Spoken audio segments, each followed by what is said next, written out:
Hey everyone, welcome to day 4 of our 7-day English speaking challenge. I hope you're doing well and feeling motivated. I'm so proud of you for sticking with me up to now. Today we're going to have some fun. We're going to learn, and I promise by the end of this video, you'll feel even more confident speaking English. Today I want to challenge you in a different way. I want to make sure that English starts to feel natural to you, like it's becoming a part of your daily life. And for that, we're going to focus on making conversations interesting and fun. So imagine this. You're meeting someone new. You want to talk to them, but it's not enough to just say, "Hi, how are you?" and walk away. You want to keep the conversation going, right? You want to connect with people, to express your thoughts confidently. And that's what we're going to practice today. It's not just about learning phrases. It's about understanding how to keep the flow of conversation smooth and natural. Let's start with something simple but very effective. Small talk. Small talk is a great way to get comfortable when speaking in English. And it's something we do every day. Whether you're meeting someone at work, talking to a neighbor, or even chatting with a friend, small talk helps you break the ice. But here's the secret. Small talk doesn't have to be boring. For example, instead of just saying, "nice weather, right?" which is very common, by the way, you could say something more personal like, "This weather makes me want to go on a picnic. How about you?" See, a little twist makes the conversation more interesting. The other person will feel like you're actually engaged. And that's how you make speaking in English fun. Now, let's think about another situation. Meeting someone for the first time. Maybe you feel nervous and you're not sure what to say. Start with something simple, like asking about their day. But don't stop there. After they answer, follow up with something related to what they said. If they say, "My day was okay, just a lot of work," you can ask them, "What kind of work do you do? Does it keep you busy all the time?" Suddenly, you've turned a simple answer into a flowing conversation. But conversations are a two-way street, right? It's not just about asking questions. You need to share something about yourself, too. If someone asks you, "How was your weekend?" instead of saying, "It was fine," try something like, "It was great. I went to this new restaurant and tried a dish I've never had before." Have you ever tried something new and loved it? See what happened there. You're not just answering. You're giving the other person a chance to engage more deeply with you. It's all about keeping that balance between listening and sharing. Now, let's talk about how to deal with moments when you get stuck. Happens to all of us, even native speakers. Sometimes you'll forget a word, or you'll feel like your brain just shuts off. It's okay. Here's what you can do. When you can't remember a word, don't panic. Just use another word to explain what you mean. For example, if you forget the word umbrella, you can say, "the thing that protects you from the rain." The most important thing is to keep speaking, even if it's not perfect. Trust me, people will understand you and they'll appreciate the effort. You know what makes a conversation even better? Humor. Don't be afraid to laugh at yourself, especially when you make a mistake. If you accidentally say something wrong, smile and correct yourself. People love it when you don't take yourself too seriously. It makes you more approachable, and it shows that you're confident enough to keep going, even when things aren't perfect. Here's a funny story from my own experience. I was once trying to explain something about my day to an English speaker, and instead of saying, I cooked pasta, I accidentally said. I cooked myself in the kitchen. The person just laughed, and I laughed too. We had a great conversation after that because I didn't let the mistake stop me. I just corrected it and moved on. This is the kind of attitude I want you to have. Mistakes aren't failures. They're just stepping stones to becoming better. Speaking of confidence, I want to take a moment to remind you how far you've come. Do you remember how you felt on day one of this challenge? Maybe you were nervous, unsure of yourself, or afraid to make mistakes. But look at you now. You've been practicing, learning, and growing every day. I can tell you're already more comfortable with English than you were before. And that's something to celebrate. Let's take a moment to think about your goals. Why are you learning English? Maybe it's for work, travel, or connecting with people from different cultures. Whatever your reason, keep it in mind as we move forward. Every time you feel frustrated or stuck, remember why you started this journey. Your motivation will keep you going even on the tough days.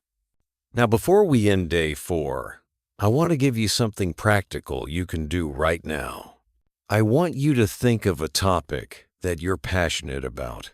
Could be anything: music, sports, fashion, cooking, anything at all. Once you have that topic in mind, I want you to talk about it in English. Pretend you're explaining it to a friend who knows nothing about it. You'll find that when you're talking about something you love, the words will come more naturally, and you'll enjoy speaking English even more. And one last thing, don't be afraid to push yourself. Challenge yourself to speak English in situations that feel a little bit uncomfortable. Maybe it's ordering food at a restaurant, asking for directions, or even just making small talk with a stranger. The more you practice in real-life situations, the more natural it will feel. Challenge for day 4. Remember, the goal here isn't to be perfect. It's to practice, practice, and practice some more. The more you talk, the more confident you'll become. After recording yourself, listen to the playback. It might feel awkward at first, but this is a powerful way to track your progress. You'll notice areas where you can improve, and that's exactly what we're aiming for. Constant growth. Once you've recorded your 2-minute talk, try to extend it. Talk for another 2 minutes, but this time try to use some new words, phrases, or expressions you've learned during this challenge. Think of it as a snowball effect. The more you practice, the bigger your progress becomes. Bonus tip: if you feel stuck while talking, just pause, take a breath, and continue. Fluency comes with time, and it's completely normal to have moments where you need to gather your thoughts. Don't let those moments discourage you. Final thoughts. As we wrap up day 4, I want you to reflect on how far you've come in just a few days. Learning a language is not easy, and sticking to this challenge shows that you are dedicated to mastering English.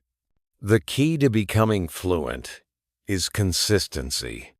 Even on days when you don't feel motivated, just taking a few minutes to practice will make a huge difference over time. You've already conquered so many fears. Speaking out loud, making mistakes, trying new phrases. Every step you take brings you closer to becoming a confident English speaker. Here's something important to remember. English is not just a subject to learn. It's a skill you can use in everyday life. The more you incorporate it into your conversations, thoughts, and activities, the more natural it will feel. Whether you're practicing with a friend, watching a movie in English, or simply thinking to yourself in English, you're building those essential skills every day. So give yourself some credit. You're doing amazing work. Here's a quick list of some important vocabulary that you can try to incorporate into your conversations. Is, engage, to actively participate or get involved in something. Example, I love to engage in conversations about travel, flow, to move, or progress smoothly. Example, once the conversation started, it just flowed naturally. San, confidence, the feeling of being sure about your abilities. Example, speaking with confidence can help you make a great impression. For awkward, uncomfortable, or uneasy. Example, it felt awkward at first, but then I relaxed. Woo, express, to communicate your thoughts or feelings.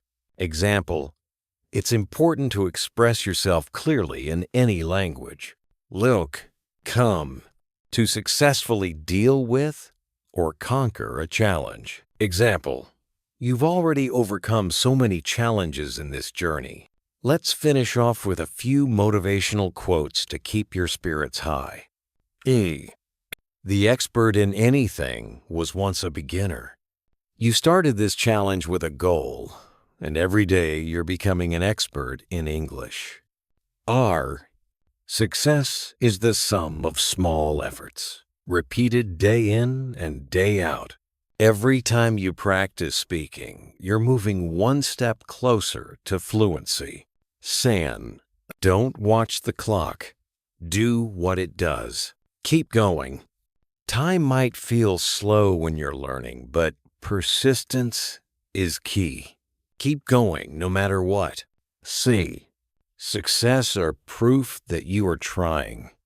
Every time you make a mistake, you're learning something new. Embrace it. Woo. Believe you can, and you're halfway there. Confidence is the key. Trust in your ability to learn, and the rest will follow. I want to leave you with this. Never give up. The road to fluency might feel long, but every single word you speak, every sentence you form brings you closer to your goal. Learning English is a journey. And like any journey, it's filled with ups and downs. But the most important thing is to keep moving forward. You've already proven that you're willing to put in the effort. Now keep that momentum going. Use this challenge to remind yourself that every day you're getting better. Don't worry about being perfect. Focus on progress, and perfection will follow in its own time.